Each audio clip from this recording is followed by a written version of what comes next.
Eles, cara, mas o que eu estudo? O que eu vou estudar agora? Eu falei, cara, eu não sei o que eu estudo daqui a 5 anos, né? O que vai ser a próxima tecnologia? Eu falei, não sei. Mas você quer estudar alguma coisa que nunca vai sair de moda? Estudo do ser humano. Estava falando que a gente, como diretores de venda, né? Trabalhamos na parte comercial, a gente falou muito na formação de outros de sucessores, né? Sim. Então, eu tenho falado muito sobre esse nosso papel social, né, que a gente tem que exercer. Então, vocês estão exercendo isso muito bem por parte da fundação. E eu penso que com esse trabalho a gente está construindo uma visão positiva de futuro. Um dos polos que vai ter condição de atender outros países, né? E outras regiões. Não é aquela coisa, o Brasil atende, mas atende a América Latina. Isso já acontece. Sim. Né? Agora, o Brasil atendendo a Europa, o Brasil atendendo os Estados Unidos, o Brasil atendendo a China, isso eu acho que tem condição. E talvez uma coisa que você não mencionou na lista das coisas positivas é: o Brasil sempre teve muita influência dos Estados Unidos e da China e soube navegar.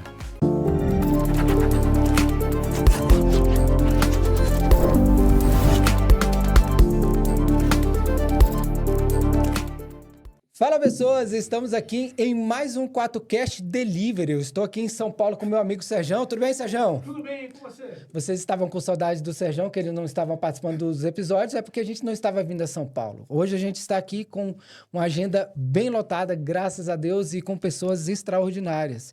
E o tema de hoje a gente vai falar sobre o que sustenta a transformação digital, que é o quê? Infraestrutura, interconexão, escala e decisões de longo prazo.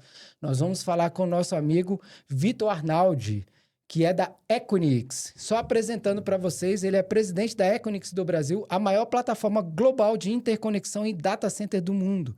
O Vitor construiu sua trajetória de mais de 20 anos na Equinix, passando por diversas áreas e liderando expansões estratégicas na América Latina com mais de 2 bi em investimento. Além da atuação executiva, Vitor também é conselheiro, investidor, anjo e colunista, com uma visão muito clara sobre liderança, inteligência artificial e o papel do Brasil na nova economia digital. E é um episódio que a gente não vai estar falando tão somente de hype, mas a gente vai estar falando sobre execução e futuro, Vitor. Boa, Theo. Muito bem-vindo, cara. Estou muito feliz de estar aqui. Obrigado pelo convite. A gente começou o podcast quase que, né, uns 30 minutos né? antes. E, cara, obrigado. Não sei quem foi que escreveu essa introdução aí, né? Esse resumo sobre a minha carreira, mas depois me manda que eu vou mandar pra minha mãe, ver se ela se orgulha. Cara, eu vou te falar uma coisa. A gente criou um modelo aqui de pegar e criar a apresentação do usuário, colocar ele lá em cima, Boa. que é algo sensacional. Conseguiu. Porque aí você, quem ouve assim, fala assim, caraca, poxa, olha o que as pessoas estão vendo de mim, né? Lado bom, gostei, cara, muito bom. Mas, Theo, obrigado pelo convite. Eu acho que, assim, como a gente estava falando aqui antes, né, o que vocês estão fazendo de democratizar o acesso à informação de uma maneira que as pessoas consigam entender, né? Reduzir esse gap entre as pessoas e a tecnologia, eu acho que é fundamental. Então, quando eu vi lá o teu convite, eu falei, assisti uns episódios, eu falei, energia boa, trabalho bem feito, eu falei, vou lá. Então, até que foi rápido, né? Foi rápido. É porque, assim, a gente criou no começo esse podcast aqui com a intenção... Não vou mentir para você, a gente queria aumentar os leads da empresa, entendeu? Quem não quer, né? Quem não quer.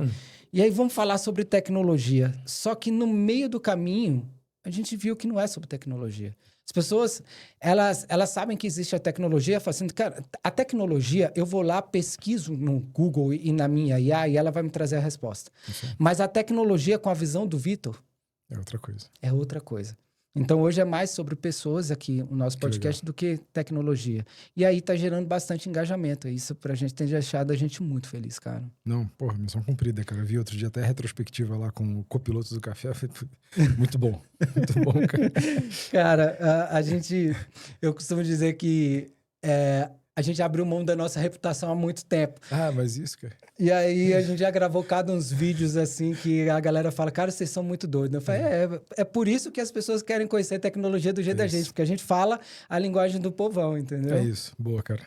Boa. Eu queria que você... Eu sei que a gente tá aqui com o executivo, né, Vitor? Mas eu queria que você trouxesse o professor aqui. Explica para quem assiste o nosso podcast o que é um data center, para que as pessoas possam ter um pouco dessa visão. Cara, tem algumas maneiras de fazer isso, né? Mas sabe quem eu acho que fez isso muito bem? Foi o Iberê. do Manual do Mundo, ele visitou nosso data center. Legal. E lançou um vídeo agora em dezembro. Depois até você coloca no Vamos link colocar. galera. Coloca o link aqui, tá, Daniel? Do Manual do Mundo, o Iberê visitando os data centers lá. E nesse vídeo, né, a gente estava conversando. E data center, muita gente hoje já sabe, dado que o debate está chegando em todo mundo, que é um prédio que você tem energia elétrica, você tem conectividade, você tem ar-condicionado, né, refrigeração daquele ambiente. E os servidores ficam funcionando lá dentro, os computadores. Mas qual é uma maneira, a gente estava tentando buscar uma maneira de explicar o que é um data center da Equinix, né? Porque não é só onde você hospeda os servidores, mas existe a interconexão entre os clientes, né? Entre o ecossistema. E uma analogia muito interessante que a nossa CEO usou uma vez na CNBC, a Adair, foi do aeroporto. Ela falou, pensa num data center como um aeroporto. Os aviões são as interconexões e os passageiros são os dados. E você está o tempo todo, né, fazendo as viagens, ligando um aeroporto ao outro, que são os data centers, aquela história que eu te falei, né, eu tenho data center no Rio, São Paulo, Londres, Nova York, Xangai, enfim. E você pensa que esses dados estão o tempo todo trafegando nesses aviões. Essa, basicamente, é a nossa ideia de ecossistema dentro dos data centers. Não é só aquela coisa da caixa isolada, né? A caixa com energia refrigerada e com uma fibra chegando. Não. A gente acredita também que existe muita interconexão lá dentro para que o mercado financeiro se conecte, para que um varejista conecte com a empresa de logística, com pagamento eletrônico. Tudo isso são esses dados que vão acabar circulando, entendeu? Então, eu estava abrindo uma palestra, um painel outro dia. Não era um público, né, do nosso nicho, digamos assim, de tecnologia, e o pessoal me desafiou, né? Cara, como é que você vai explicar a importância de um data center? Ele já estava perto da hora do almoço, e eu falei, gente, alguém aqui não usou o celular hoje?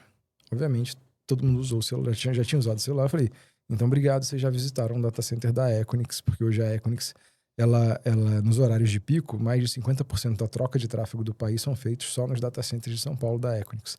Então vocês já passaram na minha casa, já me visitaram e já saíram de lá. E aí o pessoal começou a entender. E aí depois joguei a analogia do aeroporto, que fez muito... O pessoal, puta, não, agora faz sentido, né? Essa coisa do avião, diferentes aeroportos interconectados, o avião levando de um aeroporto para outro, os passageiros. Então, assim, essa é a analogia que a gente tem usado atualmente, Theo, para explicar. Mas a experiência que eu acho, de novo, mais marcante é visitar às vezes nos olhos do Iberê. O Iberê foi lá para gravar um vídeo de 10 minutos, acabou gravando um de 15, mas assim, você vai ver que tem vários trechos do vídeo onde ele sai do data center, tá na salinha dele explicando no quadro o conceito. E ficou muito legal. Assim, a gente chegou num público com esse vídeo que a gente nem imaginava, assim, filhos dos nossos clientes desenhando o logo da Equinix, falando, pô, eu quero trabalhar na Equinix, né? Eu quero visitar um data center. Então, assim, acho que isso deu uma democratizada boa no conceito, né? E você tá falando, a gente está falando de uma carreira de 20 anos construída dentro da própria Equinix, né? E eu acredito que você viveu momentos diferentes, né, de uma mesma empresa, passou por diversas áreas e como é que foi essa sua jornada até chegar onde você está hoje na presidência? Cara, eu acho que assim, se você me perguntasse, né, outro dia eu estava falando com os alunos de uma faculdade e a pessoa sempre perguntava, quando você saiu da faculdade, você achava que você ia estar nessa posição hoje? Eu falei, não, cara, não tinha nem ideia, não tinha nem ideia, mas eu acho que assim, o que eu acho que primeiro a Log, né, que foi comprada pela Equinix, depois a Equinix me deram muita oportunidade de viver diferentes experiências, né? Então eu costumo dizer que eu mudei muito sem sair do lugar. Sim. Né? Então, assim, eu vivi várias experiências, vivi várias empresas diferentes dentro do mesmo CNPJ. E aí, cara, quando chegou ali em 2022, e aí eu comecei a ver que eu estava 7, 8 anos em uma missão que eu já tinha entregado, que eu tinha prometido, né? Que foi a expansão da plataforma na América Latina, com fusões e aquisições e investimento. Comecei a perceber, assim, comecei a ver, cara, tá na hora de fazer uma outra coisa. E aí surgiu a oportunidade de ser o presidente da operação brasileira. E quando eu parei para refletir, não que eu estivesse pensando em ser, né? Mas quando eu parei para refletir, eu falei, cara, não tem hora melhor que essa depois de todas as áreas que eu já passei por. Então, assim, não foi planejado. A oportunidade surgiu e eu vi que naquele momento, talvez tenha sido o melhor momento para eu assumir essa posição, se comparado a 5 anos atrás, 10 anos atrás, entendeu? Então, assim... Mas o fato de eu ter começado em operações, né? Passei por diversas áreas, tecnologia, desenvolvimento de software, produto, RH, marketing, até áreas relacionadas a vendas também. Tudo isso, cara, me ajudou demais a entender o negócio como um todo. né? Então, hoje eu conheço o processo de ponta a ponta de um jeito que pouca gente conhece, né? No nosso mercado, inclusive, porque eu acabei participando de projetos, talvez seja uma das grandes vantagens da Equinix, que você imagina. Quando eu estava no papel de fusões e aquisições, eu tive contato com projetos no Japão, na África, na Europa, né? Além dos projetos da América Latina. Cara, isso traz um repertório gigante para você, né? E aí você começa a ver, primeiro que nem todo problema é tão grande assim, né? Ou seja, sempre vai ter alguém que tá melhor e alguém que tá pior, né? Você tem que sempre navegar isso, que o Brasil não é tão complexo quanto parece. Isso eu falo muito para as pessoas, né? Que o Brasil tem isso, tem aquilo. Eu falei, cara, o Brasil tem oportunidades e tem desafios, né? A gente tem que saber trabalhar com os dois. Qualquer outro país também tem oportunidades e desafios e a gente tem que saber navegar isso aí. Mas eu acho que isso foi o cerne da jornada, sabe? Aquela coisa que E aí o pessoal até me pergunta, cara, mas qual é a tua principal qualidade? Eu falei, bicho, ao longo do tempo, eu acho que ela pode até ter mudado, mas assim, se você for olhar para trás, que eu acho que é mais fácil olhar no retrovisor, talvez tenha sido a capacidade de se adaptar. Porque foram missões diferentes, né? Desafios diferentes que eu, tive a calma de assumir, me preparar e executar para o negócio dar certo, entendeu? Mas cada vez mais, naquele sentido que eu te falei, também cada vez mais humilde em relação ao papel da Equinix na transformação digital do mundo todo, entendeu? O seu background é 100% técnico, certo? Cara, meu background, eu comecei a trabalhar cedo com tecnologia, mas a minha formação é em engenharia de produção. Legal. Então, assim, mas era numa época, cara, que engenharia de produção ainda não era aquela coisa de, tipo, você saía sinistro no Excel. Não era isso, entendeu? Então eu tive que correr por fora para conseguir fazer. Mas eu sempre tive essa veia técnica. Fui muito curioso, né? Sempre tive computador, abria, montava, desmontava. Então eu sempre tive uma formação, digamos, informal, técnica. E meu primeiro emprego foi, provedor de linha de escada. Você lembra disso que você veio de telco. Cara, você sabe o que era, né? Sei, aquele barulhinho do US Robotics. Nossa, era horrível. Né? Pois é. Meu primeiro emprego foi durante a engenharia de produção, que eu atendia telefone de noite no final de semana no suporte lá. Entendeu? E isso também foi uma baita escola, né? Que foi o meu primeiro contato com a internet do ponto de vista de infraestrutura, que eu falei, cara, tem alguma coisa aqui interessante demais que tá acontecendo, eu não sei para onde vai parar, mas eu quero acompanhar esse mercado, entendeu? E quais foram para você, assim, os maiores aprendizados que você tirou ao longo da sua carreira? Porque, por exemplo, você começou ali, vamos falar dos 20 anos, você começou ali como alog, né? E aí, quais foram as habilidades e aprendizados que você teve ao longo desse tempo? Porque a gente está falando de uma empresa que cresceu muito, foram muitas expansões e aquisições para poder chegar hoje no topo que a Equinix está. Na liderança, sim. E aí, qual é são os maiores aprendizados que você tira disso? Cara, aí acho que é muito, assim, muito pessoal meu, né? Não quero falar que isso vai ser normal para todo mundo. Mas assim, por exemplo, eu saí da faculdade de engenheiro. Então é acreditando que tudo tem início, meio e fim, né? Tudo o processo, aquela coisa racional do engenheirão e como diz o Mike Tyson, né? Tudo o plano é perfeito até você tomar o primeiro soco na cara, o primeiro jab.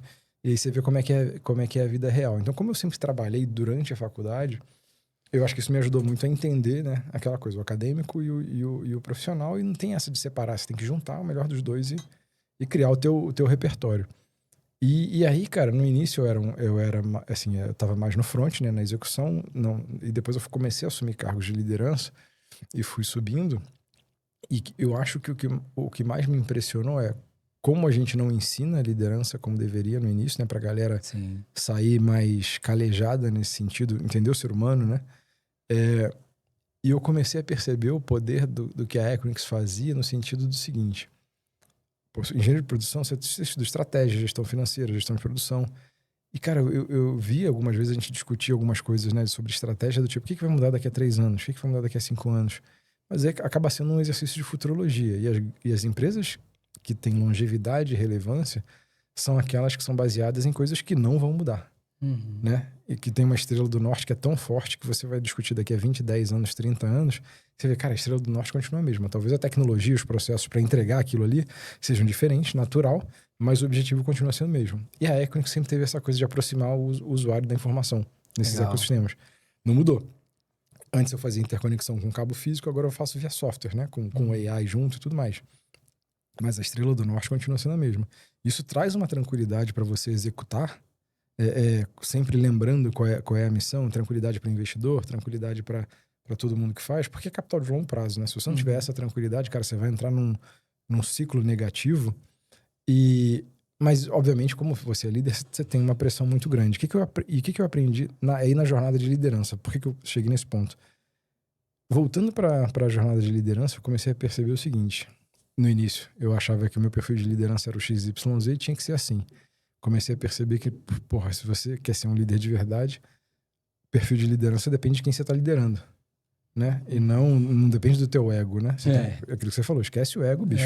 Vambora. E vamos falar do perfil. Não tô falando que a gente vai fazer tudo pra pessoa, né? Encontrar no meio. Sim. Né? Mas tem que ter conversas maduras sobre isso do perfil para tirar o melhor de cada um, né? Para extrair o melhor de cada pessoa, para a pessoa também, inclusive, alcançar objetivos e alcançar conquistas que ela não achava que eram possíveis, né? Isso para mim é muito o papel do líder que eu aprendi na prática. E eu acho que talvez tenha sido uma das... Acho que sabe o famoso sandália da humildade do pânico, né?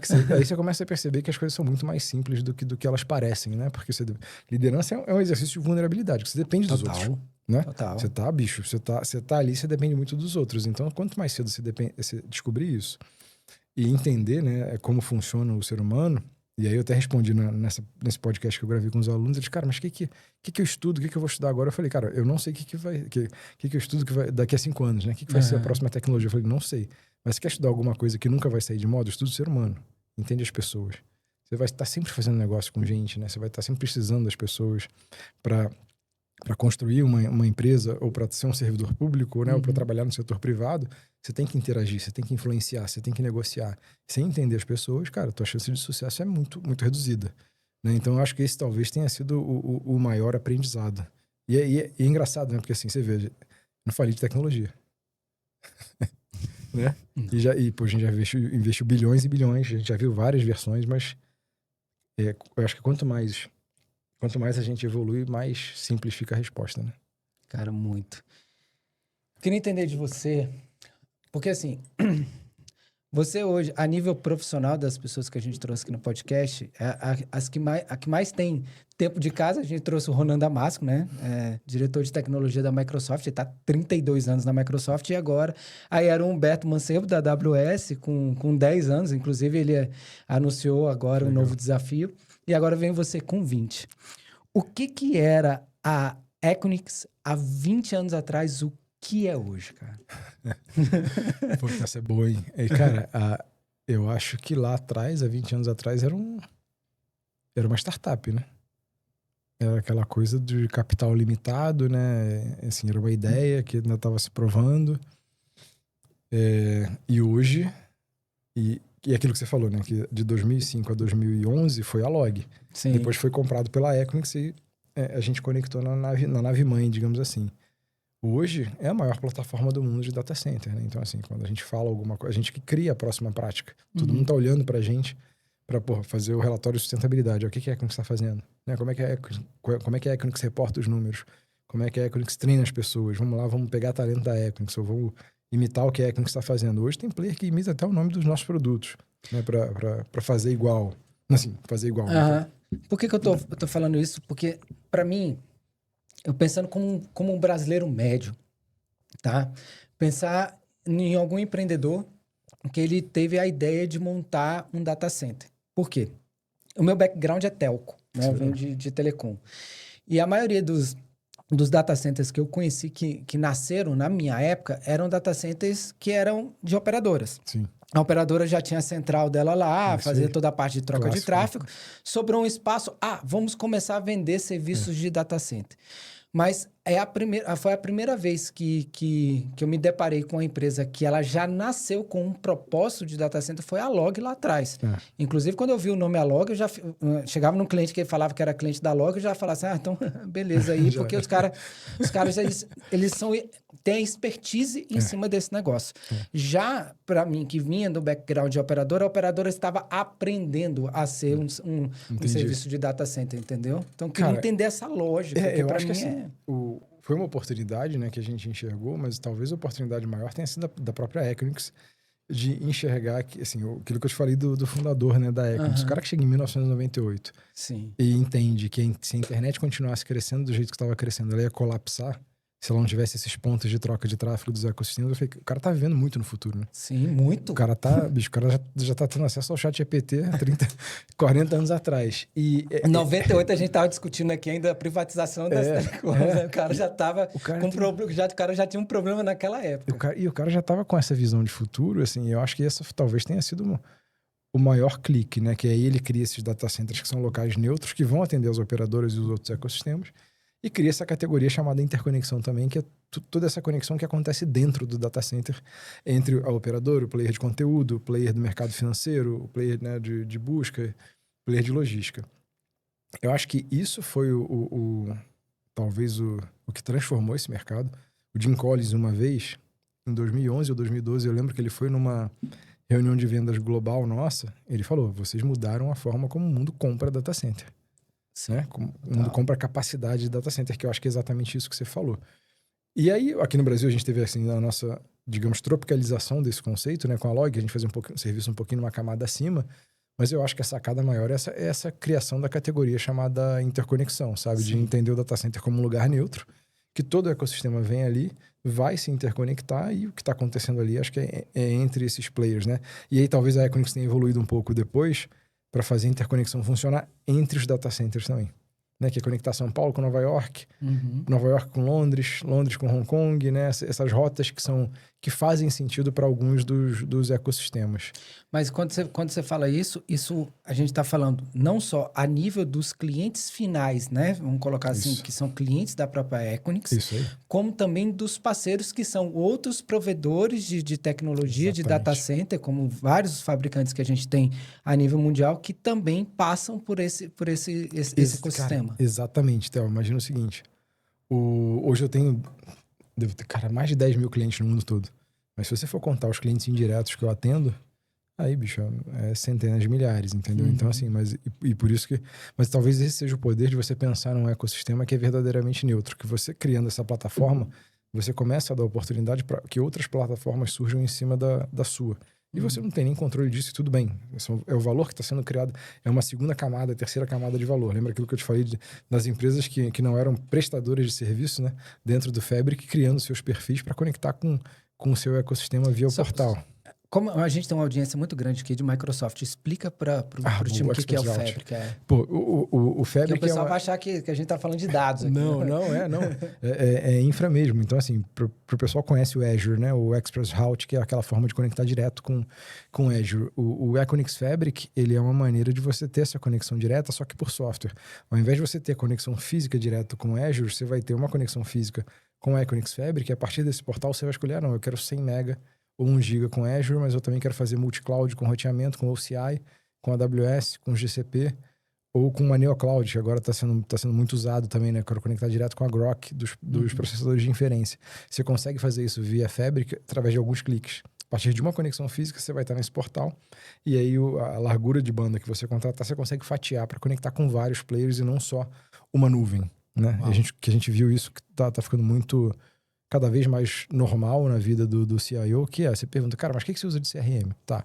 O que você usa de ITSM? O que você usa de CMDB? O que você usa de nuvem, né? O que você usa, sei lá, de RP? E aí o cara começa a ver, eu falei, cara, você entende que são nuvens, você está usando nuvens diferentes e que essas nuvens precisam se falar? E aí o CIO começa a ver o poder da interconexão. Eu falei, não, eu te entrego tudo isso interconectado, latência mínima, sem risco da internet pública. Né? E aí que isso é legal para o pessoal entender que o conceito do Express Route, ele evoluiu até para software como serviço. Né? Porque as pessoas estão tão dependentes hoje de software como serviço que latência faz a diferença. Né? E isso é importante. Quando eu trabalhei em telco, eu tinha muitos clientes de MPLS. Muito. A gente vendia muito link de MPLS. E pra você ter ideia, eu já cheguei a vender link de dados de 256K dedicado a R$ 1.800. Você tem ideia de tanto tempo tem que eu trabalhei em telco.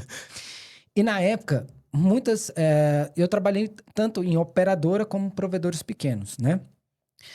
O provedor pequeno, ele me deu a possibilidade de eu conhecer cada vez mais tecnicamente, porque eu tinha acesso direto ali a toda a parte de infra, né? Então, eu tinha um cliente que ele tem um software lá em Brasília, que ele atende muita região centro-oeste focado no mercado mercado de lojas de material de construção. Uhum. E o software dele, ele ligava para mim, olha, eu preciso de uma latência de tanto, porque se eu não tiver essa latência, meu software não vai performar. E naquela época, eu entendi que a latência, o milissegundo era um ativo muito valioso. Isso. Então, por mais que as pessoas estejam contratando SaaS, que aí o CEO, ele pensa, não, eu vou contratar um link dedicado aqui, as pessoas daqui vão acessar a nuvem, mas ainda não, né, cara? Ainda assim, a gente ainda tem uma necessidade muito grande para diminuir o milissegundo de latência. Do tempo real, né? Aquela coisa do mais próximo do tempo real. Talvez o caso extremo que a gente tenha de latência é o mercado financeiro, né? Nos Estados Unidos, né? Que é um mercado onde você tem várias bolsas e você tem o trading de alta frequência para pegar as oportunidades de arbitragem no preço, né? Dos ativos. Então, e isso roda dentro da Equinix, né? Por quê? Porque você acaba contratando a proximidade a esses que a gente chama de matching engines, né? Que são os motores que ficam fazendo compra e venda, compra e venda. E eu acho que isso é legal, que é o caso extremo, mas hoje isso é exatamente o que você falou, transbordou para o nosso dia a dia. Cara, você acessa um vídeo hoje de um aplicativo de streaming. Se demora 3 segundos, por mais que você não, assim, talvez nunca tenha pensado nisso, você já tá pensando em outro aplicativo. Será que eu não consigo em outro aplicativo? Tá demorando muito. Tem a história, inclusive a história do Spotify, né? Que o cara... Puta, a história do Spotify é genial. O cara falando... E você vê aquele... Ele mudou a cultura, né? E você vê que o cara tinha percepção, né? Ele falou, cara, não quero saber, tem que resolver.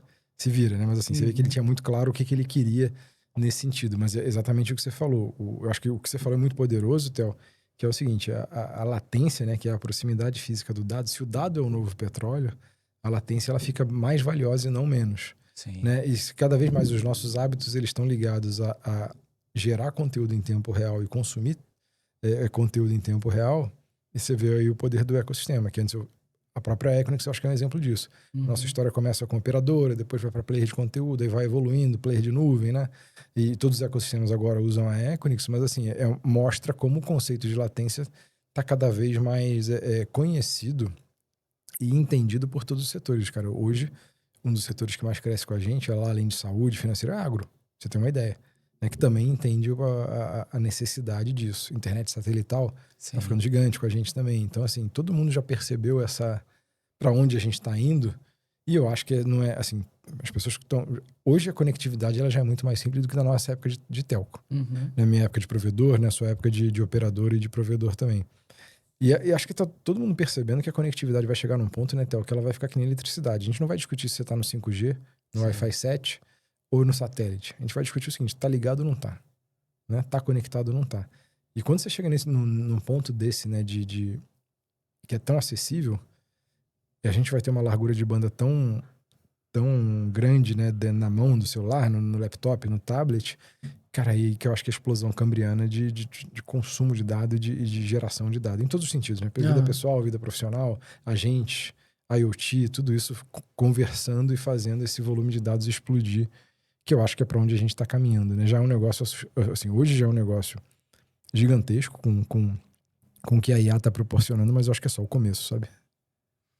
Eu quero entrar muito nesse assunto de IA, mas assim, para poder a gente até fechar esse bloco, porque essa parte da solução que vocês têm, dessa parte de hiperconvergência, né, principalmente com a solução do Fabric, eu acho isso muito disruptivo e mudando um pouco do meu conceito que eu tinha na minha cabeça de que a parte de infra, cara, a parte de infra, bichão, ninguém tá falando mais de infra. Não, ao contrário. A infra, ela continua muito em alta, né?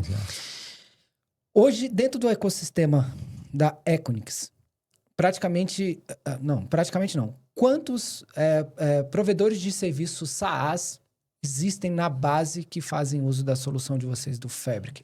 Por exemplo, o cliente que está lá na ponta, ele tem dentro da marketplace de vocês, quantos fornecedores de SaaS, mais ou menos? Cara, é difícil dos principais, é difícil te dizer quem não tá.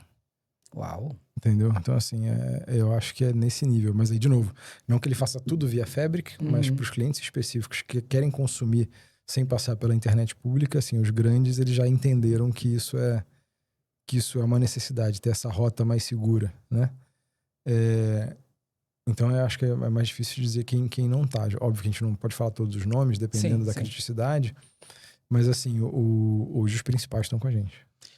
Hoje, o quanto é de backbone próprio da Equinix e quanto que são de fibras, por exemplo, que vocês têm alugado? Vocês têm mais ou menos uma ideia de Não, isso? a gente não divulga essa proporção, Theo. O que a gente divulga, por ser um fundo imobiliário lá fora, né? A gente é o que é conhecido na bolsa como REIT, né? Real Estate Investment Trust. A gente divulga mais a parte dos prédios, né? O número de data centers, o número de interconexões, mas a gente não entra no detalhe dessas interconexões entre Eu quis ir os muito data longe, centers. vocês perceberam, mas enfim. Não, mas eu acho que é uma pergunta interessante porque aí dá para explicar aquela lógica que a gente estava conversando antes, né? Que imagina o seguinte, a gente começa testando uma rota com capacidade contratada. Legal. Em cima de fibra que já existe. Se essa rota se mostra uma rota de alto volume, obviamente a gente vai chegar num ponto ali do cálculo, né? Que vale mais a pena ter a fibra, né? Acender uma fibra do que contratar capacidade. Esse, pra gente, é um processo normal de evolução da rota. E ficou mais barato sabe? também, né, cara? Você muito mais barato. subir backbone, né? Muito mais barato. Você tem mais fibra, né? Cabo submarino, você tem rotas disponíveis, fibra terrestre. Então, acho que está mais acessível. E no final do dia, o nosso objetivo ali é simplificar. Garantir que aquela conexão vai estar sempre, tipo, São Paulo, Nova York. Vai estar sempre online para o cliente, sem que ele precise saber que eu tenho 4 conexões funcionando ali. Vai estar sempre roteando de uma para outra. O máximo que ele vai sentir é uma perda de latência, porque uma rota fisicamente é mais distante que a outra, o que é natural. Porque, afinal de contas, se fosse igual, provavelmente estaria usando o mesmo caminho, e se caísse, ia cair todo mundo. Essa é a ideia, entendeu? Ai, cara, eu só lembro de um cliente que falou assim, não, eu tenho um link redundante aqui, todo mundo... O link passava pelo mesmo poste e em cima estava a fibra de um operador, embaixo estava outro. Eu falei, cara, se você quer redundância, você tem que colocar um link satelital, alguma coisa assim. Um de fibra no satelital, porque dificilmente você vai ter uma fibra vindo por um lado e outra fibra pelo outro. Todo mundo vai usar o mesmo poste. É isso aí. E hoje, como é que está posicionado? Porque assim, a gente... Hoje... A gente falou muito sobre agente, tal... E tem muita coisa que é hype ainda, né? Muito. Hoje, como é que está a visão? A sua visão, eu queria ver uma visão sua e um posicionamento da Equinix pensando nessa parte de IA. Deixa eu começar pela segunda pergunta, depois eu entro na minha visão. Você tem uma ideia de como a gente já está dentro desse ecossistema de IA, né? Que a gente sempre, lá atrás, a gente já tinha visto que era algo que ia evoluir para ser um ecossistema parecido com nuvem, né? Um ecossistema que vai atingir todo mundo. A gente acabou de fechar o resultado do Q1, né, desse ano. A gente divulgou semana passada. 8 dos 10 maiores LLMs compraram capacidade com a gente só no Q1. 4 das 5 maiores neoclouds compraram capacidade com a gente no Q1. Né? Estão avançando, né? Estão consumindo mais. Isso mostra o quanto desse ecossistema já está no nosso radar, né? Já está assim, a uma interconexão de distância de quem chegar lá dentro da Equinix. Então, assim, já está acontecendo. Né? Não é um plano futuro, né? A galera já está comprando mais e mais, tem capacidade, eles vão aumentando, porque o consumo está muito rápido. Agora, minha visão, né? Eu acho que, assim, o ChatGPT lá atrás, até um pouco mais de 3 anos atrás, estava até falando isso no painel hoje, foi a grande sacada que trouxe usabilidade para uma tecnologia que já existia. Sim. A grande sacada foi você botar aquilo na mão de 100 milhões de pessoas do dia para a noite. E aí o negócio explodiu de um jeito que está todo mundo usando agora. Óbvio que a tecnologia também evoluiu, mas o ponto de inflexão ali, né, o ponto de não retorno, foi a usabilidade que mudou o jogo completamente. Só que aquela fase do hype também já está começando a fazer as primeiras vítimas, né? Você acha que a galera os principais aí, eles não tinham pensado o quanto que ia consumir de infra nessa história toda? Acho que sim, acho que existe essa hipótese, né? Primeiro, assim, talvez ninguém soubesse do quão rápido seria a adoção e existiam hipóteses, né, do que seria a lei de Moore, né, scaling law, de ficar dobrando capacidade, força bruta e tudo mais, mas eu acho que aí você entra numa corrida de empresas que antes não existiam, que agora são empresas trilionárias e são empresas que entenderam o seguinte: para mim vai custar mais perder a corrida do que overbuy, né? Do que comprar mais do que eu necessito. Então você vê os hyperscalers investindo quase $1 trilhão por ano em infraestrutura. Por quê? Porque eles falam, não, se eu ficar para trás é pior do que se eu gastar um pouco a mais agora e não valer a pena, digamos assim, né? E aí eu acho que assim, o que eu tenho visto na questão do hype, Theo? Cara, muita discussão, né, durante o hype. Acho que a gente ainda tem muito de hype, mas a galera tentando implementar top-down, processo linear, né? E que é aquela coisa tradicional do ser humano, que é tecnologia nova, processo antigo. E você tenta entubar ali, fala, não, pô, mas eu não estou conseguindo o retorno dessa tecnologia. Eu falei, cara, mas você está automatizando um processo que já estava meio zoado, né? Sim. E aí tem umas perguntas, às vezes eu falo isso zoando lá o pessoal nas conversas, que eu falo, cara, sabe qual é a pior coisa do mundo para alguém que trabalha com processo?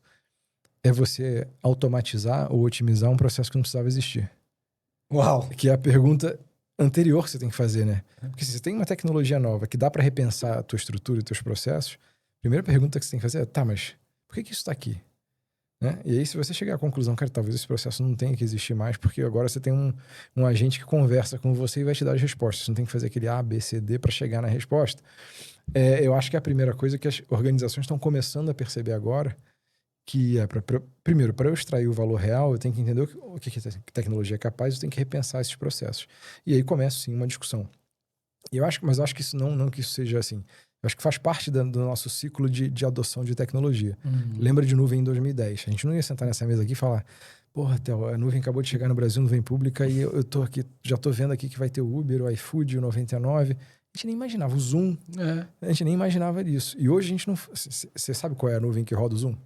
Faço a menor ideia. Você sabe o caso de uso. Sim. Né? Você sabe o aplicativo na tua mão, que é o caso de uso. A IA vai caminhar para a mesma coisa. Né? Vai ser uma camada de infra que vai viabilizar tanta coisa nova, tanto caso de uso novo, que você não vai querer saber em qual modelo roda. Que esse não vai ser o problema do usuário final. Né? O que vai garantir é que novos modelos de negócio vão acabar surgindo. Aí, de novo, tecnologia nova, processo novo. Né? Que eu acho que é o próximo passo que a gente está vendo. E aí, cara, eu acho que assim, o discurso, né? Sempre que eu converso no mercado, eu sempre tento trazer isso para a prática. Primeiro para casos que eu acho que são... A gente tem casos muito interessantes em todos os segmentos de gente que já usava machine learning e a raiz, né, antes do ChatGPT. E eu acho que é legal as pessoas conversarem, né, conhecerem. Estava num painel hoje com a Vale do Rio Doce, por exemplo, que já usa há muito tempo. A Petrobras usa muito no Brasil, né, gigante. Tem várias empresas, a SAB, que é nosso cliente dos caças suecos. Cara, dá para falar de vários exemplos aqui. E acho legal conhecer os exemplos, mas talvez o mais importante é a praticidade da abordagem. Te falo isso porque as pessoas acreditam muito naquilo, né? O papo do framework, sabe? Vou trazer um framework que o conselho viu, legal, top-down, processo linear de implementação. Aí o cara chega todo orgulhoso, não, porque o meu vendedor, ele utiliza o meu bot 3 vezes por dia.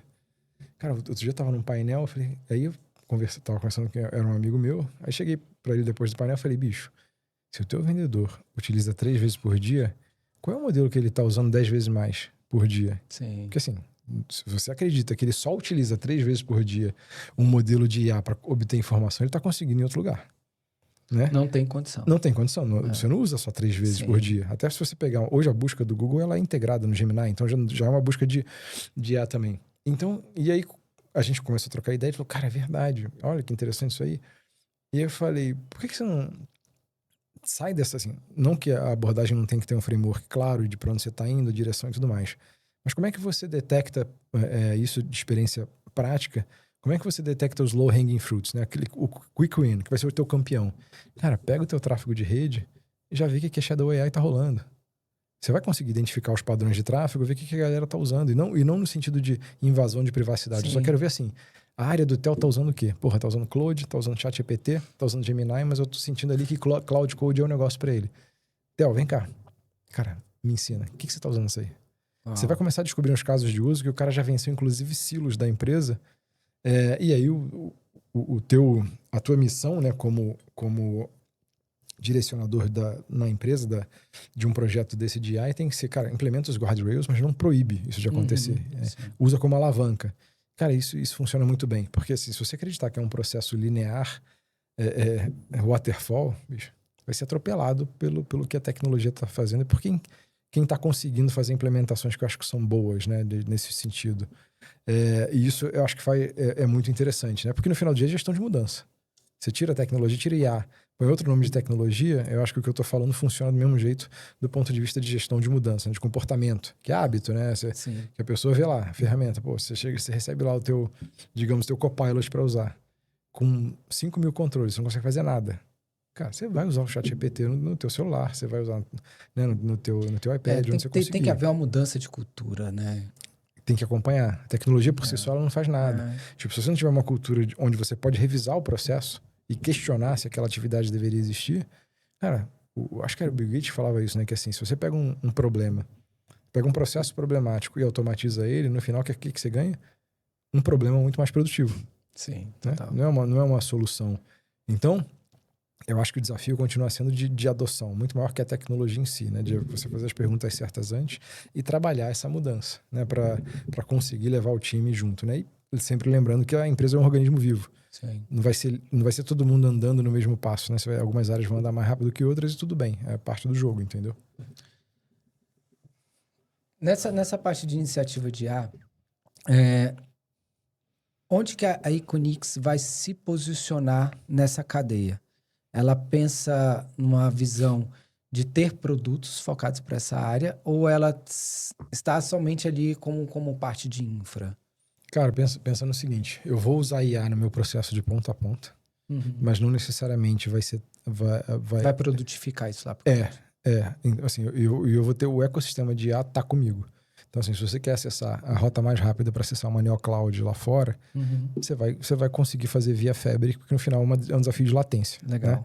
Agora, o próprio produto Fabric hoje, a gente já tem clientes beta testando o que a gente chama, né, o GPT do Fabric. Tudo aquilo que você fazia dando 5 cliques para configurar ou para pegar uma informação, gerar um relatório, vai ser conversacional. Certo. Conectar as APIs, isso tudo você vai conseguir fazer conversando com o Fabric agora.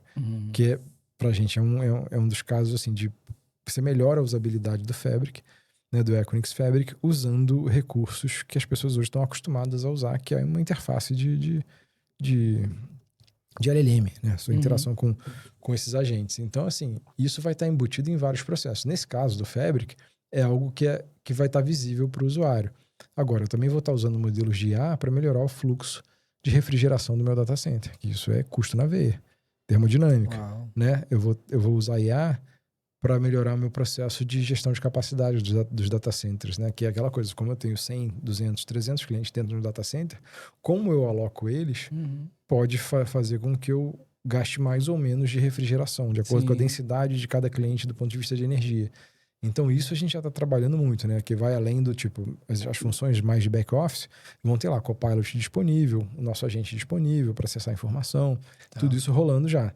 Mas funções mais específicas e mais técnicas também a gente já está trabalhando, né? Para botar o máximo possível a tecnologia, óbvio que com os guardrails para não apagar nada, né? Não tem função de delete, mas é mais para alavancar competência técnica, sabe? E eu acho que não tem volta. Eu acho que, cara, a gente tem visto algumas coisas bem interessantes do tipo, esse processo podia ser bem diferente. Né? Entregando a mesma coisa, mas talvez de forma muito mais otimizada, muito mais rápida. E cara, isso é complicado, né? Porque é difícil numa empresa que tem 28 anos, que vale mais de 100 bi de dólares, fazer uma transformação dessa com tudo funcionando. Não é né? fácil virar um Titanic desse aí. É isso aí. Mas também quando vira, né? Aí vai que vai. Isso. Então, essa é a importância, que nem mesma coisa, dando um exemplo óbvio que de proporções menores, mas a gente estava muito querendo, vou querer Equinix quer fazer um vídeo sobre data center. Que a gente vai chamar, cara, o maior youtuber do Brasil, que é o Iberê do Manual do Mundo. Essa é a vantagem de você ter o transatlântico, né? Você consegue investir, você consegue construir o data center mais moderno, você consegue realmente construir um produto melhor, mas também você tem que trabalhar, né, a organização nessas transformações que acabam sendo mais doloridas do que se você tivesse num bot salva-vida, né? Num bot menor. Eu acho que é parte do jogo, né? Quero falar um pouquinho sobre essa questão de visão de futuro, mas eu queria entender um pouco, porque, por exemplo, como eu falei, né? Eu venho de data center de telco, né? Cara, tô falando de data center em 2007, né? Os primeiros data centers que eu visitei, que eu tive acesso. E na época a gente tinha um desafio muito grande de infraestrutura no Brasil, principalmente na parte de energia. Hoje, o que é mais desafiador para poder se manter em operação uma estrutura como a Equinix? Porque hoje a gente tem energia renovável, que antigamente era a energia elétrica, o gerador de energia, né? Que era a óleo. Hoje a gente tem temos diversos fornecedores de energia, às vezes dentro do mesmo estado. Então você pode contratar uma Equatorial, uma Neo Energia, que antigamente não tinha, porque a gente não tinha muito essa questão de privatização. Sim. Então o que a gente tem hoje? Cara, hoje assim, você tem diferentes geradores, mas a distribuição ainda você tem um por cidade, né? Um por estado, dependendo do lugar. Isso eu acho que é interessante, que quando alguém fala para você, eu tenho 100% de energia renovável, é bom deixar o pessoal alinhado com isso, é o seguinte, você tem cobertura. A partir do momento que, vamos supor, eu tenho um contrato com a Aurim Energia, numa fazenda eólica do Nordeste. Eu sou sócio deles lá e eles geram a energia que eu consumo hoje no Brasil. A partir do momento que o elétron entra na rede elétrica, você não tem como diferenciar de onde ele veio. Né? Você recebe a energia do sistema único. E isso é importante porque, no final, assim, é só para o pessoal entender. Se você quer garantir, né, fisicamente que o elétron que você recebe é de uma fonte renovável, o data center tem que estar do lado da fonte e você não pode contar com um sistema de distribuição único de energia do brasileiro. Ninguém faz isso hoje. Então, assim, quando alguém chega e fala, como a Equinix e os outros players falam, eu tenho energia renovável, a gente tem cobertura, né? E aí a gente contrata essa energia que é gerada e entra no grid. Mas o que você falou é corretíssimo. A gente está numa situação muito superior ao que a gente estava em 2007, 2008.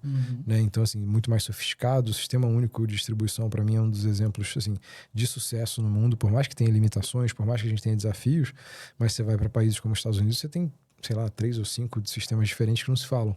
Né? E aí você não consegue balancear a energia no país todo, que é um país que tem desafios como o Brasil de dimensões continentais. Né? Então, assim, o Brasil evoluiu muito nisso, a legislação está evoluindo também, como houve esse boom de data center, né? do hype, dinheiro especulativo chegando, a própria legislação, a regulação, desculpa, ela está mudando para não permitir que exista o pedido especulativo para acesso ao sistema de energia. Então, assim, sabe aquela coisa do cambista? Eu vou pedir 500 mega e aí vou vender para alguém que precisa, porque eu pedi antes, né? E agora, quando você faz um pedido desse, você tem que provar que você pode investir, você tem que pagar por isso, né? Então, assim, geralmente isso é viável para quem está no longo prazo, né? Para quem realmente sabe o que está fazendo. Isso para mim, mostra um amadurecimento do mercado. Uma das coisas que eu mais olho, Theo, e mais me preocupa nesse mercado, cara, é o seguinte. Eu tenho estudado bastante, eu participei de um processo dentro da Equinix e fui selecionado para ser conselheiro da Fundação Filantrópica da Equinix, que atinge o mundo todo, né? A gente tem projetos do mundo todo. Porque eu acredito muito que a IA, ela não criou uma nova desigualdade, ela só está acelerando a desigualdade que já existe. Né? E isso está vindo numa velocidade que eu acho que, assim, e eu falo isso muito na Fundação, né? Eu falei, gente, olha só, o que me deixa angustiado eu acho que a Fundação faz um trabalho sensacional. Mas se a gente continuar fazendo o que a gente sempre fez, a gente está perdendo todo dia. Se a gente não repensar o papel da Fundação, o alcance e o impacto, a gente já vai estar perdendo todo dia. E olha que ingrato, né? Porque assim, o que a gente está fazendo está mudando a vida de gente no mundo todo. Projetos globais. E eu acho que isso é importante e a gente está trabalhando muito isso, né? Aquela coisa que o gringo chama de digital divide, né? Que é fazer com que as pessoas tenham possibilidade de fazer transição de carreira, porque quando você olha os números grandes, né, do Banco Econômico Mundial e outros falam, não sei quantos milhões de empregos vão ser criados, outros milhões de empregos vão ser destruídos, né? Mas o saldo é positivo. É fácil você falar isso quando você tem emprego segunda-feira, né? Quando você tem, semana que vem você está empregado. Agora vai falar para quem perdeu, né? Vai falar para quem... E aí não tô entrando no mérito se é culpa de fulano ou de ciclano, mas vai falar para o cara que, tipo, por circunstâncias da vida, teve que parar de se desenvolver, né? Ficou naquela função e de repente descobre que aquela função não vai existir mais e o cara tem que chegar em casa e tem que sustentar a família, né? Isso pra gente, cara, isso preocupa a gente demais e eu acho que por isso que a gente começou a trabalhar em programas de acesso. E programas de acesso, que eu falo é o seguinte, a gente não só ajuda, né, e cria programas, por exemplo, a gente aqui no Brasil é parceiro da Escola da Nuvem, que faz um trabalho muito legal, cara. Muito legal. E a Escola da Nuvem, para mim, é uma das que tem sensibilidade, que ela faz o letramento também. Que a Escola da Nuvem, acho que eles estão tão na frente, que eles já perceberam o seguinte, se você paga para uma pessoa fazer uma prova de certificação que não tinha condição de fazer essa prova de certificação, o efeito é o contrário. Se essa pessoa vai fazer, nunca mais vai querer fazer, porque ela vai se sentir tão impotente. Fala, cara, não é pra mim. Então, assim, você faz o letramento antes para a pessoa ter uma condição de fazer uma prova de certificação. E aí, tudo bem, se não passou, você ajuda ela nas próximas, mas a pessoa não vai se sentir tão para baixo, sabe? Do tipo, é um negócio que tá tão distante. Carregar um peso, né? Não se transforma num peso. E eu acho que isso é importante. Com o IA vai piorar. Já tá piorando, né? E aí eu acho que o nosso papel é de fazer esse letramento. E a gente criou uma coalizão, começando pelo Brasil, que a gente chama de coalizão para treinar técnicos de data center. A gente já está começando com a Generation, que é uma ONG também que tem atuação global, para treinar essa galera que a gente considera muito, que eu sou um exemplo disso, que você começa a carreira em data center por operação. Sim. Né? E aí a gente vai começar a treinar, chamamos outras empresas do ecossistema, Cisco, Vert, Viodata, outras empresas do ecossistema estão entrando. A gente começa por São Paulo, mas está expandindo para México e outros países já essa coalizão, porque a gente acredita muito que essa coisa do talento vai ser um desafio, né, para mais essa transformação que a gente está passando. E a Equinix, a gente vive muito disso, né? Assim, hoje a gente tem programas de transição de carreira, pra você ter uma ideia, ex-militar, principalmente nos Estados Unidos, né, que é uma cultura muito forte do veterano. A gente tem ex-atleta olímpico, né? A gente tem pessoas que vieram de indústria pesada, né, para trabalhar, que como o chão do data center, o chão de fábrica para trabalhar com gerador, transformador é muito semelhante. Vai carregar um servidor no braço, né? Tanto que é simplão. Não é uma tarefa somente lógica, né? Você tem uma tensão ali da operação crítica. E a gente começou a criar esses programas para ajudar essa galera já nessa transição. Né? Mas assim, de novo, eu acho que aí o braço filantrópico entra com uma pegada do seguinte, beleza, a Equinix está resolvendo o problema para a Equinix. Agora, como é que eu estou enxergando que isso é um gap maior que está acontecendo no mercado? Como é que eu tenho um impacto maior? E aí, esses programas que a gente apoia, eles são importantes porque imagina o seguinte, quando a pessoa entra num programa da Generation, da coalizão, por exemplo, e ela vai sair, ela não tem nenhuma obrigação comigo. Se ela quiser ir trabalhar para o TEL ou para outro player, cara, nossa missão está feita. Tá tudo bem. Empregabilidade é meu objetivo final. Não é trabalhar para a Equinix. Óbvio que os melhores eu quero que trabalhem para mim, mas eles têm que querer. Eu tenho que ser atraente o suficiente, né, para trazer. Por isso que a entidade filantrópica é, inclusive, completamente separada da Equinix. Né? Porque você tem objetivos, você não pode ter esse beneficiamento, entendeu? De não, vou direcionar para cá. Não. A pessoa vai escolher para onde ela vai, porque o objetivo maior é a empregabilidade dessa pessoa. Mas isso eu acho que é uma das coisas que eu acho que são mais preocupantes do ponto de vista de impacto, sabe? Mais uma transformação que a gente vai ver de tecnologia. E, cara, muita gente, óbvio, vai se dar bem, vai saber surfar a onda, mas tem muita gente também que vai sofrer. Geralmente quem sofre são os mais vulneráveis. Né? Isso aí é uma visão muito positiva de futuro que a Equinix está construindo, né? Para que haja uma continuidade do negócio, né? Eu estava, acho que no podcast, acho que com o Humberto, eu estava falando que a gente, como diretores de venda, né? Que trabalhamos na parte comercial, a gente falhou muito na formação de outros de sucessores, né? Sim. Então, eu tenho falado muito sobre esse nosso papel social, né, que a gente tem que exercer. Então, vocês estão exercendo isso muito bem por parte da fundação. E eu penso que com esse trabalho a gente está construindo uma visão positiva de futuro, né? E você disse, eu não lembro foi onde que eu vi, que o Brasil ele vive, até se repetiu aqui, uma janela de oportunidades, né? O que você acha que faz esse momento que nós estamos vivendo agora na tecnologia diferente do passado? Cara, do ponto de vista de data center, Theo, eu vejo o seguinte, a gente nunca teve um alinhamento em torno da agenda, né? Da infraestrutura digital, do quanto ela é importante para o Brasil. Independente de Redata passar, o PL de inteligência artificial passar, a gente nunca teve um setor tão alinhado falando sobre isso. 10 anos atrás, o setor não se falava. 5 anos atrás, o setor dependia muito mais das relações interpessoais do que de uma associação, né? Por mais que a Brascom ainda não tinha muito player de data center na Brascom. Hoje você vê a associação... A Brascom é a associação. De TI. De TI. De TI, genérica. É porque tem a ABS também, não tem? Tem a ABS mas software, aí, né? É verdade. Assim, pra gente, a Brascom representa a gente muito bem em Brasília. E a Associação Brasileira de Data Center também representa a gente muito bem. Até o Comp, que é uma pegada mais de telecom, representa a gente muito bem.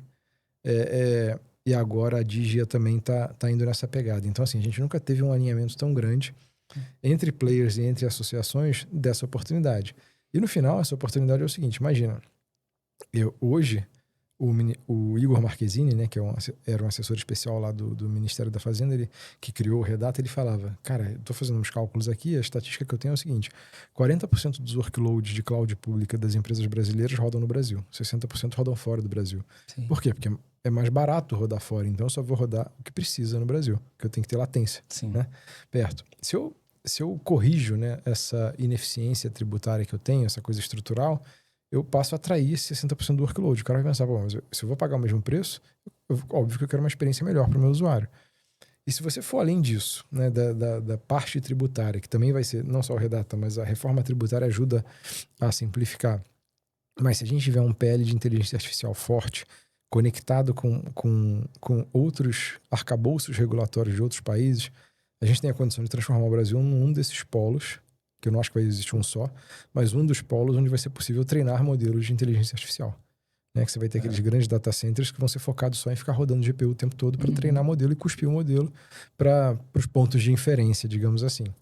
E isso eu acho que é uma baita oportunidade, né? Que a gente vai ser exportador de dado, mas vem todo o ecossistema junto ali para formar isso aí. E no ponto de vista de capacidade de infra instalada, se eu chego num cenário desse super positivo, onde todos esses passos são executados no timing correto, eu estou falando num mercado que pode ser de 3 a 5 vezes maior no mínimo. Uau. Né? Então, assim, não que o mercado vai parar de crescer, não. O Brasil vai continuar sendo, digamos, o QG da América Latina. Né? Mas a gente tem sim, se esses fatores estruturais mudarem, o mercado pode ser muito maior e ter, inclusive, uma posição geopolítica diferente na discussão. Né? Então, mas só que tem timing. E eu sempre uso como contra-exemplo, né, para o pessoal nos painéis, falando, gente, olha só, legal, eu acredito, eu sou um otimista brasileiro, não desisto nunca, vou continuar indo a Brasília quando precisar para explicar tudo, minha opinião, mas pensa no seguinte, 2 semanas atrás, a Equinix, que é o maior player do mundo, comprou uma empresa chamada AtNorth, nos países nórdicos, tem capacidade de data center em 5 países, e só o portfólio dessa empresa é maior que o mercado da América Latina inteiro, em capacidade instalada. Uau. Por quê? Porque esses países estão na frente. Né? Os grandes players de tecnologia e de IA já entenderam que podem treinar seus modelos lá, podem hospedar seus workloads lá. Então você atende outros países a partir desses países. Né? E esse é o tamanho da oportunidade que a gente está deixando na mesa. Entendeu? Não é aquilo lá. Se isso não acontecer, cara, o mercado continua crescendo, a gente precisa de dado em tempo real, mas assim, só vai vir para o Brasil o que precisa estar no Brasil. Né? Porque as condições você ainda tem uma... É difícil fazer negócio no Brasil. Você tem o risco Brasil, né? Você tem coisas que não mudam. Falar isso até é uma dor, né? O risco Brasil. Mas a gente aprendeu a conviver com isso, né, Theo? Não, a gente sabe. Hoje a gente já... A gente sabe. Então, assim... Só que, assim, existem fatores... Eu não tô falando que, mas o Redata lá, o PLDA não vai resolver a segurança pública. Não vai. Nem deveria. São coisas completamente diferentes. São lutas diferentes que a gente tem que ter, conversas diferentes que a gente tem que ter em Brasília. Agora, o fato é, a gente pode sim mexer em algumas coisas que estão, digamos, deixando o Brasil para trás estruturalmente e ter um mercado muito maior. Mercado muito maior é muito mais gente trabalhando nesse ecossistema e tendo carreiras novas, oportunidade de trabalho, oportunidade de sustento e oportunidade, inclusive, de começar uma carreira que às vezes nem termina no Brasil. Né? Tem vários brasileiros que começaram na Equinix no Brasil e hoje estão trabalhando pelo mundo já. E são casos de sucesso, né? São aquela galera, assim, a gente tem muito orgulho disso também. Então, para mim, esse é o conceito, pelo menos do ponto de vista de infradigital, que a gente está vivendo agora, da janela de oportunidade, entendeu? E o senso de urgência é muito importante. Hoje, então, você pode... Aí, assim, eu vou fazer uma pergunta para você e você pode responder sim ou não e complementar. Claro. Então, hoje, falando a nível de Brasil, pensando em futuro, em janela de oportunidade, a gente está preparado, até por conta da nossa posição, né, no mapa, vamos colocar assim, e pela quantidade de saídas de backbone internacional que a gente tem. Então, a gente já tem fibra que conecta vários Fortaleza, países. hoje, né? pra você ter uma ideia, é um dos lugares que mais tem cabo submarino chegando. Pois é. Então, a gente tem a ponta ali, Fortaleza, nós temos São Paulo, Rio. Então, pensando nisso, pensando em clima, que isso tem que ser levado em consideração, que as pessoas nunca falam do fator clima, mas o fator clima nos favorece. Nessa questão dos avanços que a gente teve a nível de infraestrutura, o Brasil, então, tem plena capacidade de ser um dos principais players de fornecimento de tecnologia, principalmente nessa parte de infra, para o mundo. Cara, eu acho que ele tem sim condição de ser um dos polos. Um dos polos que vai, sabe... Um dos polos que vai ter condição de atender outros países, né? E outras regiões. Não é aquela coisa, o Brasil atende, mas atende a América Latina. Isso já acontece. Sim. né? Agora, o Brasil atendendo a Europa, o Brasil atendendo os Estados Unidos, o Brasil atendendo a China, isso eu acho que tem condição. E talvez uma coisa que você não mencionou na lista acho que das coisas positivas é: o Brasil sempre teve muita influência dos Estados Unidos e da China e soube navegar. Boa. Né? E eu acho que a gente vai continuar navegando, por mais que não seja uma missão fácil de equilíbrio, mas a gente vai continuar se provando como um porto seguro para esses dois países que hoje são as grandes potências. Né? Se você me perguntar quais são os principais polos, cara, Estados Unidos e China. Tem jeito. Né? Por capital disponível, tudo que eles estão criando, a competição tá entre os dois. Mas o Brasil tem sim condição de ser um dos polos se a gente conseguir trabalhar acho que os desafios, né? Que a gente tem, essas oportunidades. Legal. Vitor, eu poderia ficar aqui umas 2 horas, assim, e a gente tem assunto pra caramba pra conversar, Tem, né? mas assim, sua agenda, a nossa agenda. Eu queria que você fechasse, cara, deixando uma mensagem para as pessoas que estão nos assistindo, principalmente aquelas pessoas que começaram a conhecer mais através desse podcast aqui, por meio do que você trouxe de conteúdo. Qual a mensagem que você pode deixar para as pessoas que estão nos assistindo? Cara, vejam um vídeo do Manual do Mundo. Legal. Para conhecer o data center lá. O link tá aqui embaixo, tá, pessoal? Vocês vão ver a explicação que eu dei lá do aeroporto também. E participem da discussão. Eu acho que assim, quanto mais vocês entenderem, né, do que é infraestrutura digital, que é mais uma camada até de industrialização do país, eu acho que mais vocês vão enxergar os riscos e os benefícios disso também.